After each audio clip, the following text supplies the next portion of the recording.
You think power in America belongs to executives in Italian suits? You are wrong.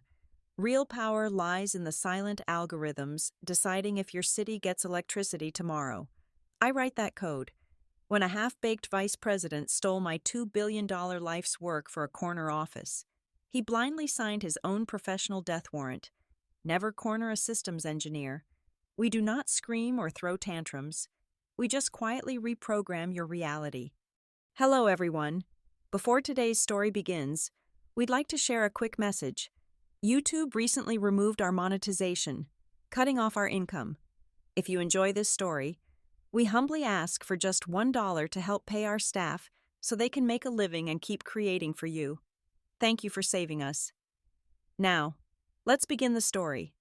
My name is Harper Ward. For the last 5 years, my entire existence has been tethered to Aeronexus Energy Solutions. I am the lead architect of their core project, the invisible hand that keeps the lights on for millions of people across the eastern seaboard. I manage the power grid allocation algorithm, a beast of a system valued at $2 billion, contracted exclusively for a major United States government infrastructure agency. While the executives upstairs played golf and talked about synergy, my team and I built the actual spine of the modern world. I took an almost unreasonable pride in the absolute stability of the system I had constructed. It was an ironclad, fail-safe network. We designed it with multiple redundancy protocols and strict safety buffers. It was mathematically impossible for the grid to be brought down by any sudden power surge or demand overload.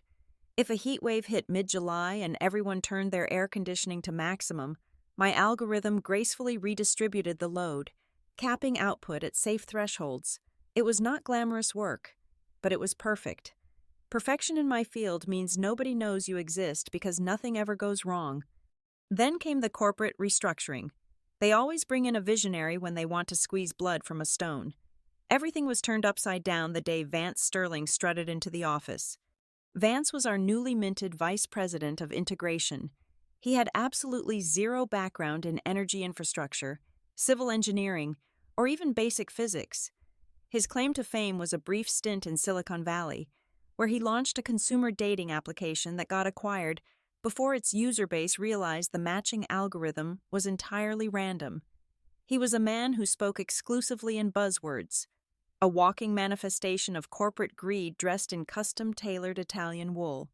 He was brought in by the board of directors for one specific purpose: to optimize profits ahead of our upcoming initial public offering. It took exactly 3 weeks for Vance to summon me to his glass-walled office on the 50th floor. He did not offer me a seat. He just pointed a manicured finger at a glowing chart on his monitor.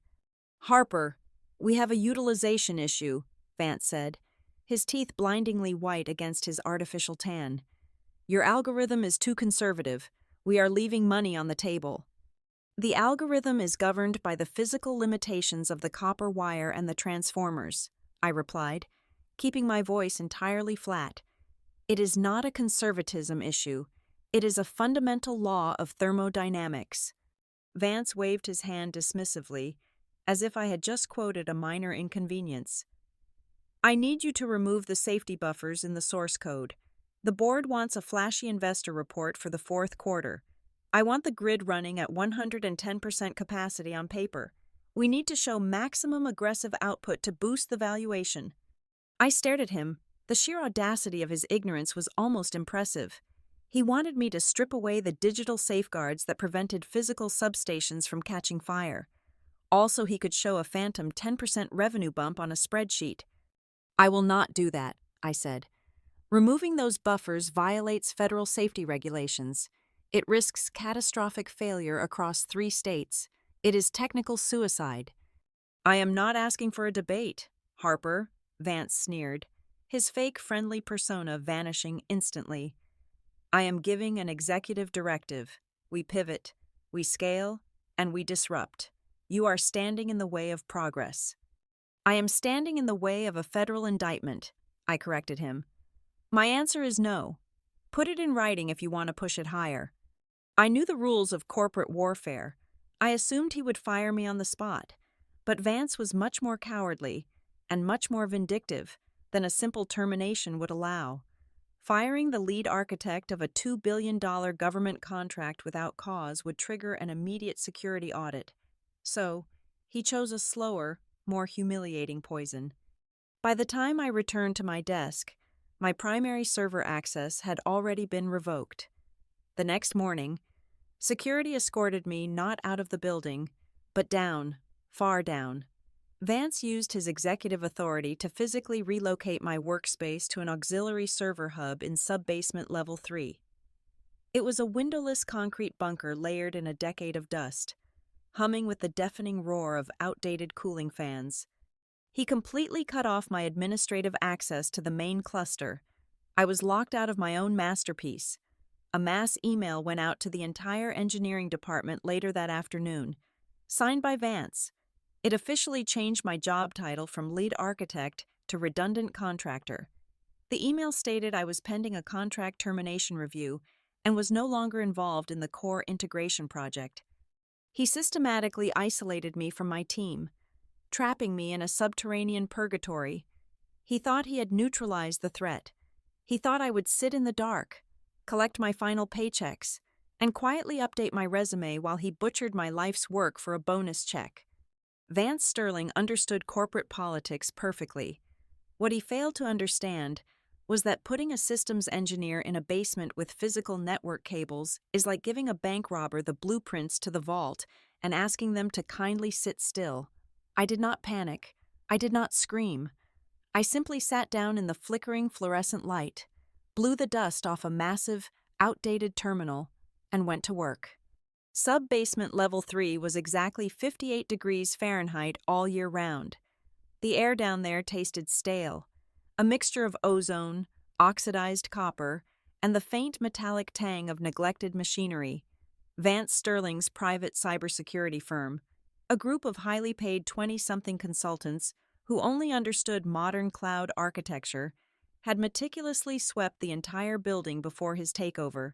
They had locked down the wireless networks, disabled all the physical USB drives, and fortified the external firewalls with military-grade encryption. But they were looking at the sky, and they completely missed the bones of the building. Hidden behind a towering rack of dead servers decommissioned back in 2010, buried under a thick, dusty tangle of gray Ethernet cables, I found it. A legacy physical diagnostic port. It was an archaic hardware backdoor installed 12 years ago for emergency manual overrides during total system blackouts. It was hardwired directly into the building's central nervous system. To Vance's flashy, cloud-native security team, this port was entirely invisible. To me, it was a skeleton key to the kingdom. I did not need administrative network privileges if I had direct physical access to the copper wiring. I spent my first 48 hours in exile cannibalizing parts from the junked machines surrounding my desk. I scavenged a motherboard, an old power supply, and a handful of solid-state drives. I built a ghost terminal, a machine completely decoupled from the corporate intranet. Working by the light of a single flickering fluorescent bulb, I spliced a physical connection directly from my ghost terminal into that forgotten diagnostic port. I was not logging into the main system. I was bypassing the security gates entirely and eavesdropping on the raw data stream. I became an invisible wiretap on my own $2 billion network. Every single keystroke, every code commit, every packet of data traveling between the executive suites on the 50th floor and the main server farm passed across my screen in real time. I left zero digital footprint because, technically speaking, I was not inside the house. I was looking through the floorboards. By day 4 of my underground banishment, the slaughter of my architecture began. I sat in the freezing dark, staring at lines of neon green text scrolling across my monitor, watching Vance systematically dismantle my life's work. He had assembled a new team of junior developers, kids fresh out of college, desperate to please a vice president and entirely out of their depth. They had no idea what they were touching. Through my hidden monitor, I watched them blindly follow his orders. I saw them strip away the thermal limit protocols that prevented the massive grid transformers from overheating. I watched them delete the cascading failure safeguards. the very code that stopped a local blackout from spiraling into a multi-state disaster. They were frantically rewriting the capacity algorithms to reflect a 110% maximum output. It was pure fiction. It was a fairy tale designed for an investor prospectus. They were telling the grid it could push a volume of raw electrical power that the physical copper and steel could not handle without literally melting. It made my blood run perfectly cold.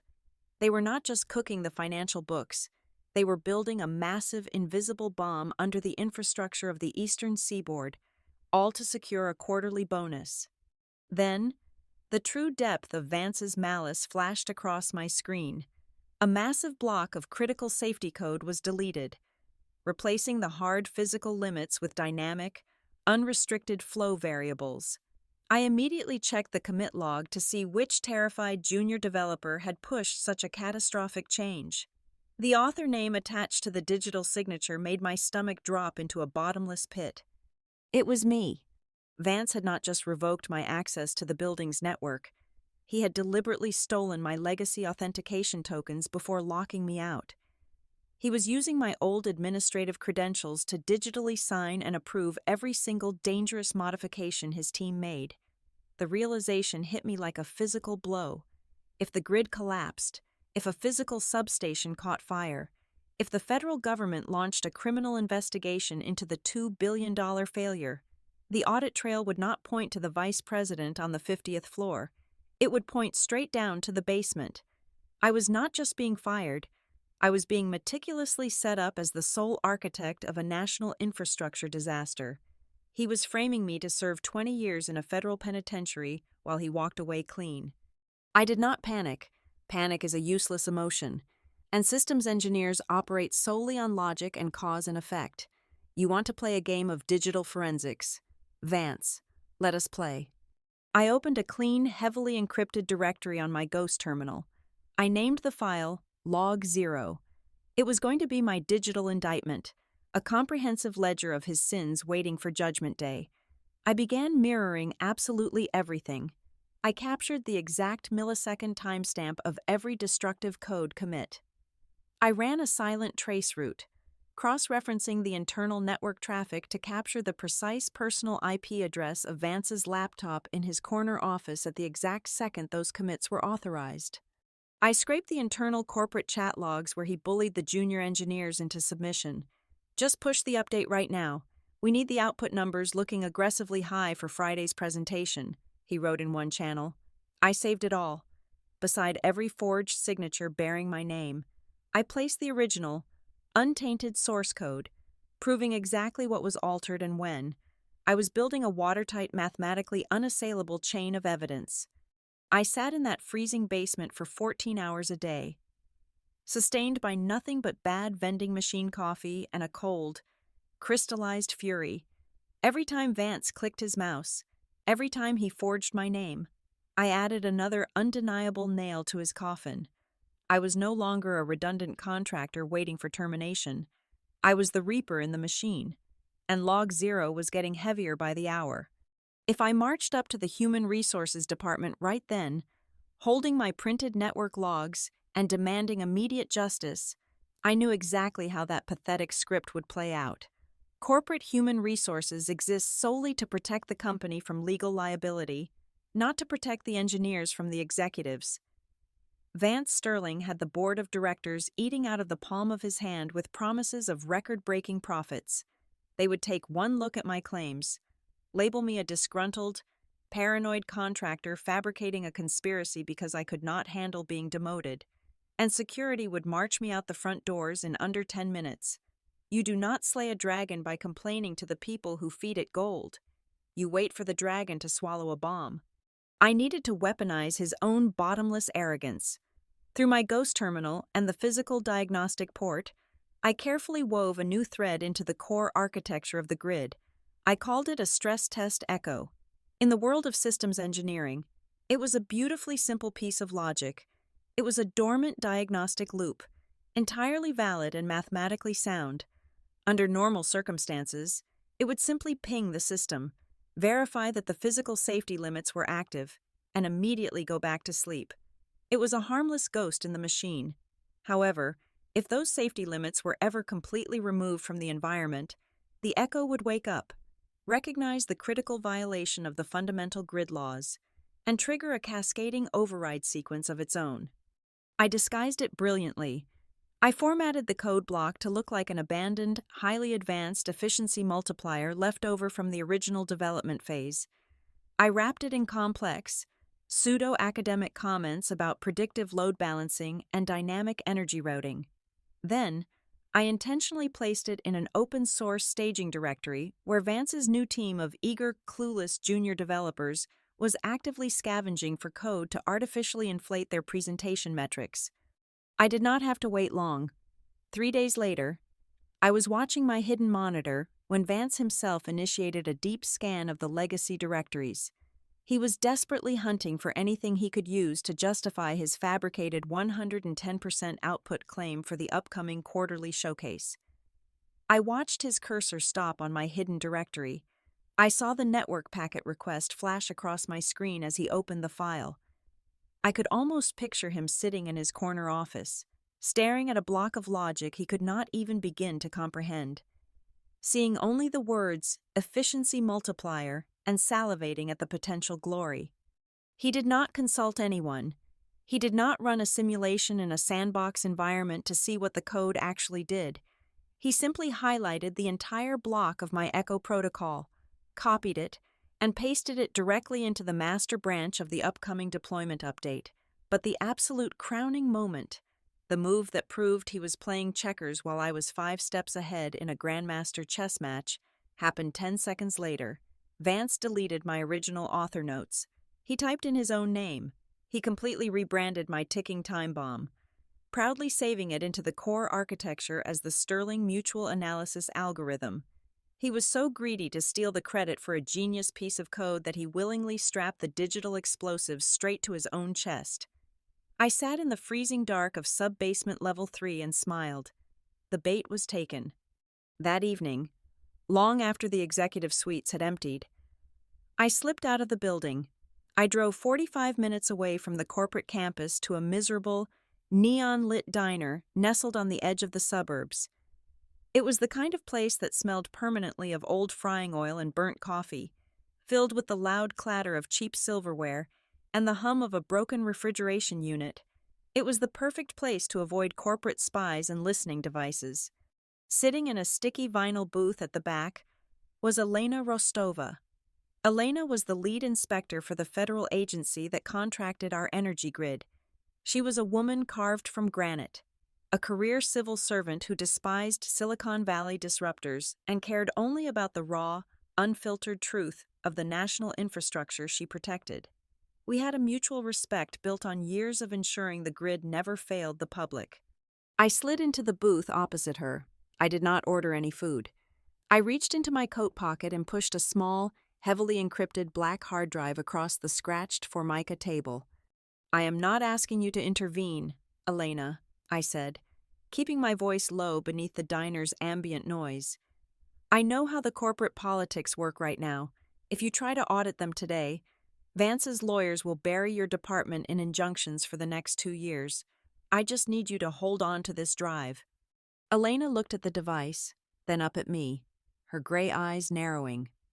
"What is on this, Harper?" "The decryption key to a file called Log 0, I replied. "It is everything: the forced physical overrides, the stolen administrative credentials, the deleted safety buffers, everything Vance Sterling has done to compromise the $2 billion network for a bonus check." She placed a hand over the drive, sliding it off the table and into her trench coat pocket in one fluid motion. "When do I use it?" "You do not," I told her, allowing a cold edge to enter my voice.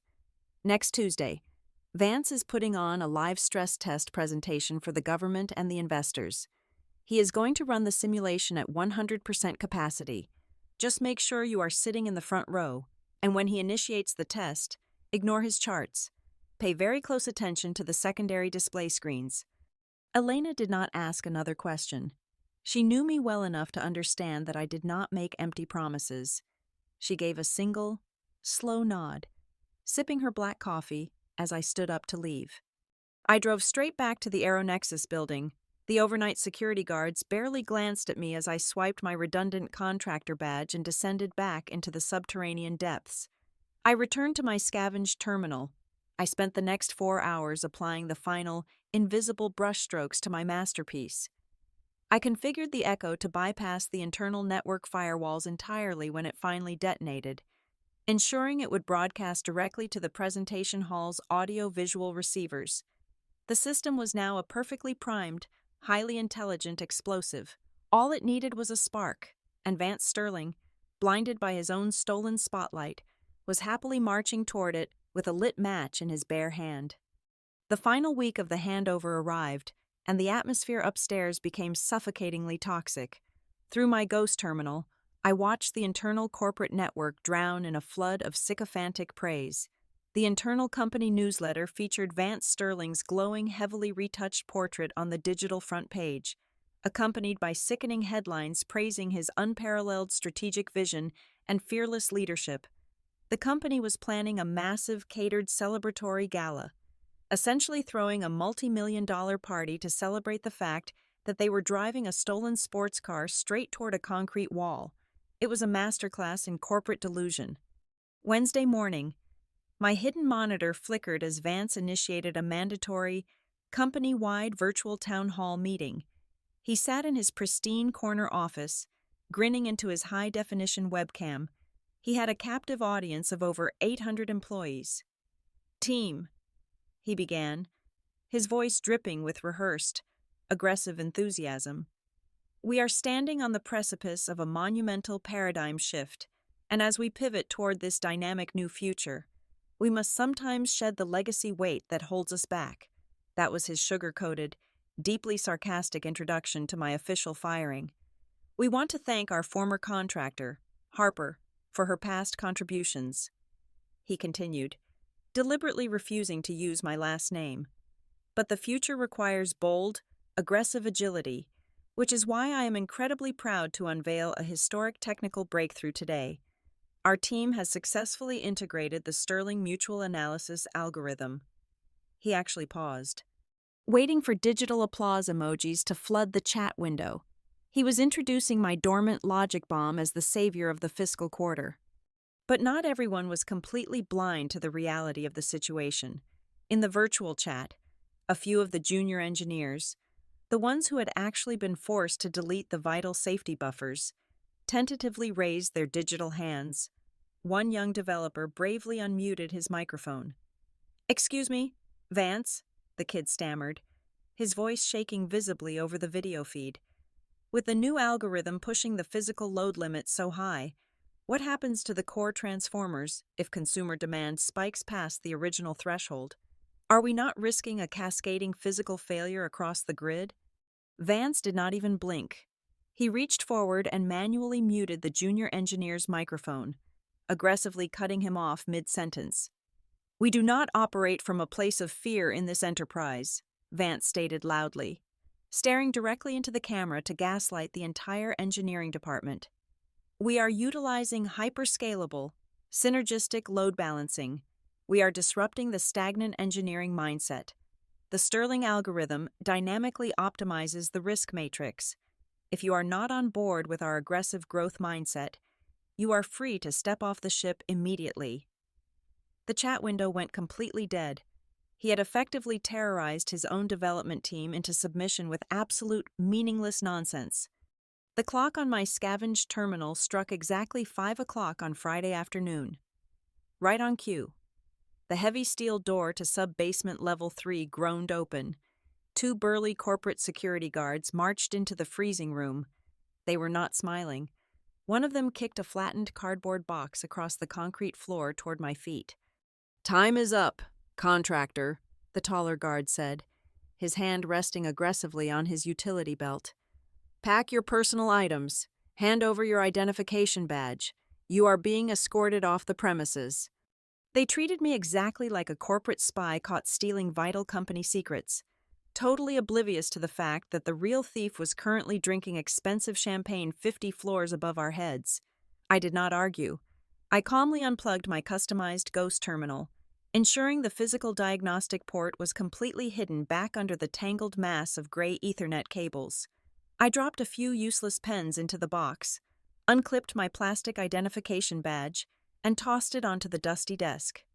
The guards marched me out of the building through the rear loading dock, making sure I bypassed the main lobby entirely so no one would see the disgraced engineer leaving. I stepped out into the employee parking lot.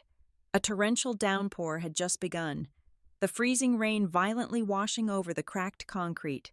The guards locked the heavy metal doors behind me with a resounding thud. I stood alone in the pouring rain, soaking wet, holding a cheap cardboard box. I should have felt defeated. I should have felt furious. Instead, a profound, icy calm washed over me. I did not fight back because the battle was already over. Deep inside the $2 billion server farm, miles of fiber optic cable away, my Echo was fully armed, completely locked onto its target, and patiently waiting for the trigger. Later that weekend, late into Saturday night, my phone buzzed with an anonymous forward from a sympathetic former colleague. It was a mass email Vance had proudly sent to the entire board of directors and the Federal Oversight Committee. "Gentlemen," the message read, "prepare for a flawless, unprecedented technical debut this coming Tuesday. The $2 billion network optimization is complete, and it is absolutely spotless. We will show the world what true leadership looks like." He was right about one thing. The world was definitely going to see what his leadership looked like. Tuesday morning arrived with a sharp, cold brilliance over Washington, District of Columbia. The live stress test for the $2 billion contract was not being held in a sterile laboratory or a drab corporate boardroom. It was staged in the main auditorium of a colossal convention center, an arena designed for political coronations and global summits. The air inside the grand lobby smelled of expensive espresso and leather briefcases. It was a gathering of apex predators, dozens of federal energy officials, highly decorated military contractors, and Wall Street investors milled about, their voices creating a low, steady hum of wealth and influence. I should have been barred from stepping foot within a 10-mile radius of the building.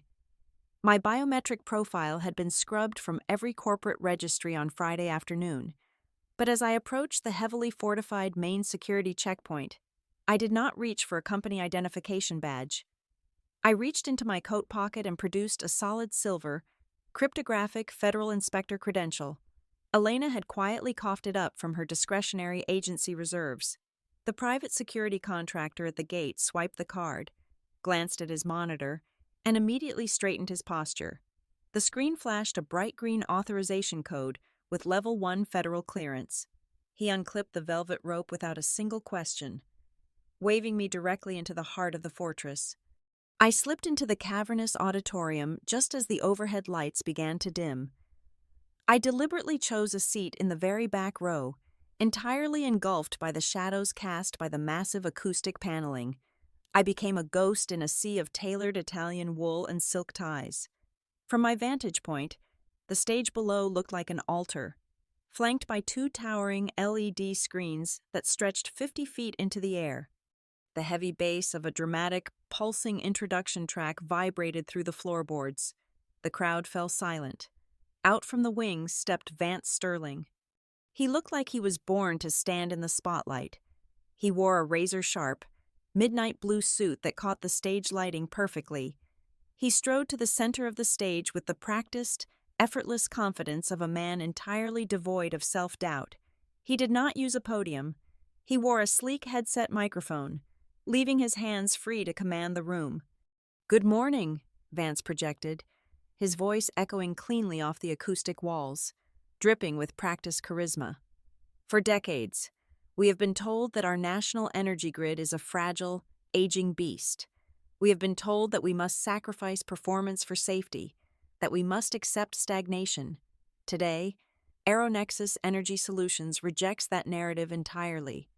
He paced the stage, moving with the rhythmic cadence of a seasoned television preacher. On the massive screens behind him, deeply misleading, hyper-realistic graphics began to swirl. He displayed glowing bar charts projecting a 20% reduction in operational costs, overlaid with soaring arrows indicating limitless profit margins.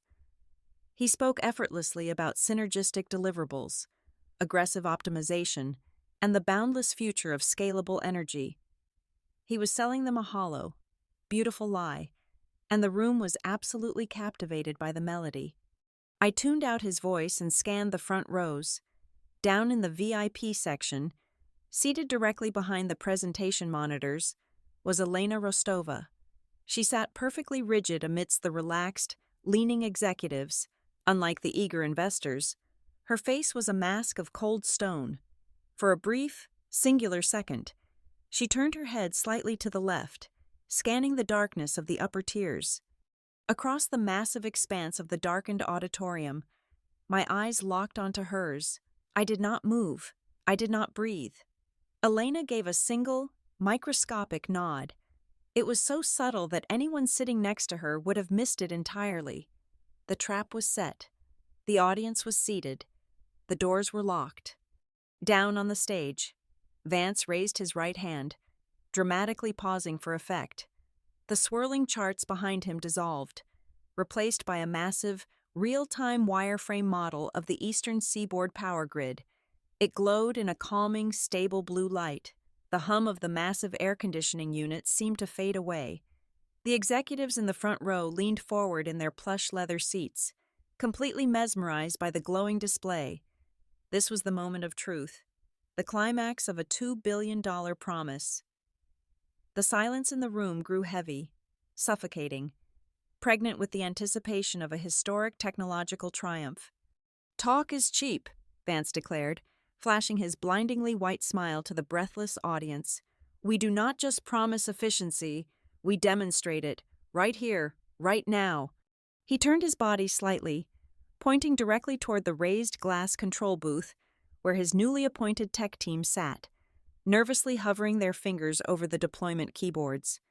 "Team," Vance commanded, his voice booming through the colossal speakers, rich with absolute, unearned arrogance. "Disengage the legacy limiters, initiate the live simulation, push the grid to 100% capacity." In the raised glass control booth, overlooking the grand stage, a terrified junior engineer swallowed hard, his hand trembling as he pressed the final execution key. On the colossal 50-foot monitors towering behind Vance, a sleek digital progress bar began to fill. It surged rapidly from 70%, pushing past 85%, and blowing right through 90%. The simulated power flowing through the virtual transformers glowed blindingly bright, illuminating the faces of the greedy executives in the front row. They began to smile, shifting in their plush seats, fully prepared to applaud the dawn of a highly profitable new era. The indicator hit exactly 100%. And then, the universe shattered. There was no applause. The fluid, dynamic animation of the Eastern Seaboard power grid violently froze in place. For 2 agonizing seconds, the cavernous auditorium was plunged into a dead, suffocating silence, deep within the architecture of the core code. My echo had finally woken up. It scanned the environment, searching for the physical thermal limits and the cascading failure protocols. It found nothing but empty space where the safety barriers used to be. The logic bomb realized instantly that Vance had removed the brakes while the vehicle was careening down a mountain at maximum speed. It executed its primary directive. A deafening mechanical klaxon alarm suddenly ripped through the convention center. It was a terrifying, bone-rattling shriek designed specifically for nuclear facilities and military bunkers to signal an imminent, catastrophic breach. Several wealthy investors physically jumped, spilling hot espresso down their expensive silk ties. The magnificent, glowing blue visualization of the power grid vanished entirely. Every single massive light-emitting diode monitor in the room violently flashed to a searing, aggressive blood red. Massive block letters, 10 feet tall, began pulsing frantically on the screens. Warning system overload, illegal intervention detected. But the absolute system lock was only the first phase of the detonation. The Echo had completely bypassed the presentation software and seized total, unyielding control of the audio-visual routing. It did not just stop the simulation, it cracked open the digital vault. It unleashed Log Zero. Before the terrified eyes of the highest-ranking infrastructure officials in the United States government, the massive red warning signs dissolved into a cascading waterfall of raw, irrefutable data. I had not just captured a few screenshots, I was broadcasting a live, merciless digital autopsy of Vance Sterling's corporate treason. On the left screen, my original, mathematically sound source code appeared directly next to the reckless, stripped-down garbage his team had deployed. On the right screen, the real horror show began. The system projected the exact network coordinates, the personal internet protocol address originating exclusively from Vance's laptop in his corner office, perfectly matching the exact millisecond those lethal changes were authorized. It publicly displayed the stolen legacy administrative credentials he had maliciously used to forge my digital signature. Then came the internal corporate chat logs. They scrolled across the screens in massive, undeniable text. Just push the update right now. We need the output numbers looking aggressively high for Friday's presentation. Ignore the thermal warnings. The board wants a 110% capacity report. Just delete the safety buffer and make the math work. The entire room, packed with hundreds of powerful politicians and billionaires, watched in stunned, horrified silence as the vice president's own typed words condemned him. The investors frantically began pulling out their phones, desperately texting their brokers to cancel all stock acquisitions. They were looking at a man who was fully prepared to burn down half the country's electrical infrastructure just to secure a quarterly bonus check. Down on the stage, the facade of the untouchable Silicon Valley visionary completely disintegrated. Vance physically stumbled backward, his sleek microphone headset slipping awkwardly down his cheek. His artificial tan suddenly looked gray and sickly under the harsh glare of the flashing emergency lights. He waved his arms frantically toward the glass control booth, screaming over the blaring alarm. "Shut it down! Pull the power cord! Cut the feed right now!" Vance shrieked, his voice cracking into a pathetic, high-pitched whine. He turned back to the audience, sweat pouring down his forehead, his hands trembling violently. "Do not look at that! It is a fabrication.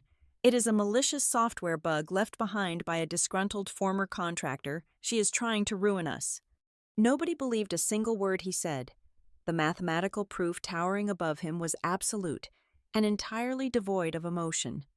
Down in the front row, Elena Rostova stood up. She did not rush. She moved with the terrifying, inevitable momentum of a glacier. She walked to the center aisle, her cold gray eyes locked onto the sweating, panicking executive on the stage.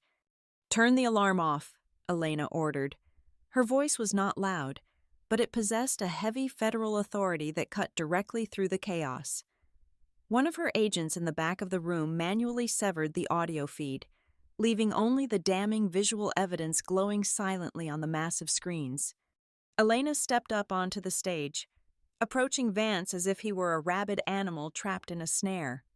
"Vance Sterling," Elena announced, her voice echoing coldly across the unamplified, completely silent room.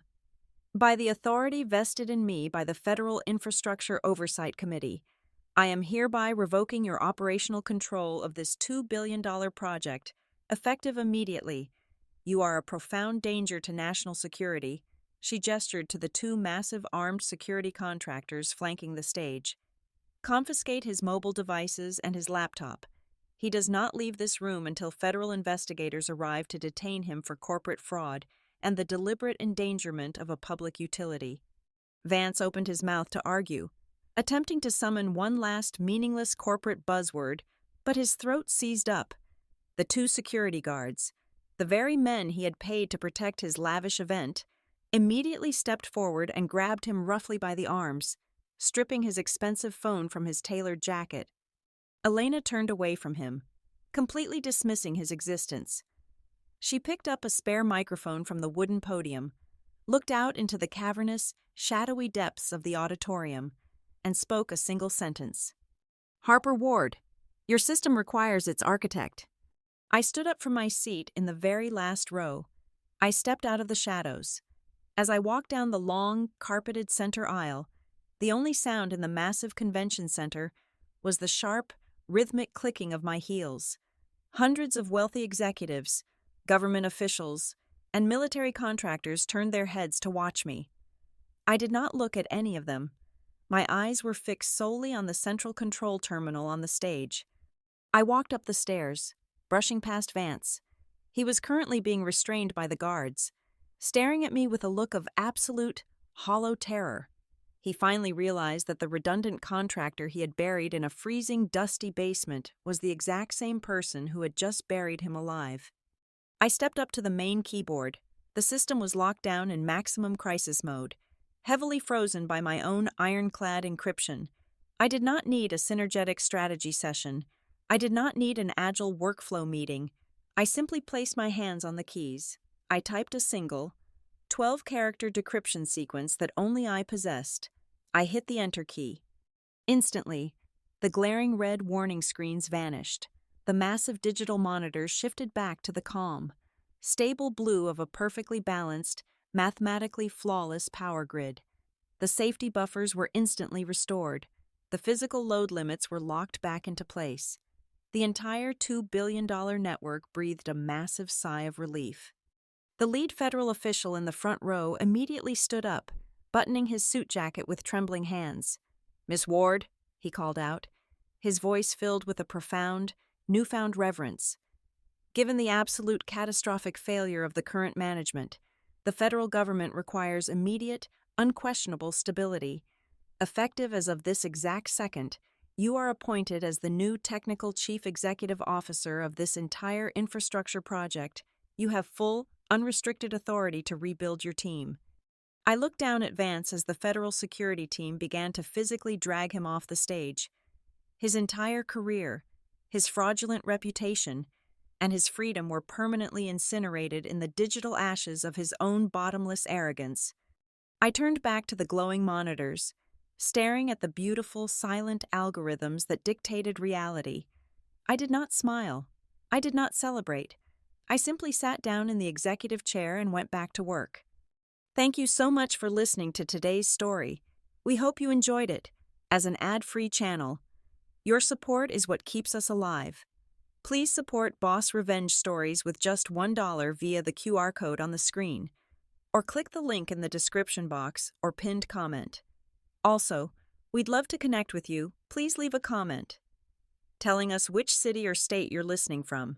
Thank you for standing with us, and see you in the next stories.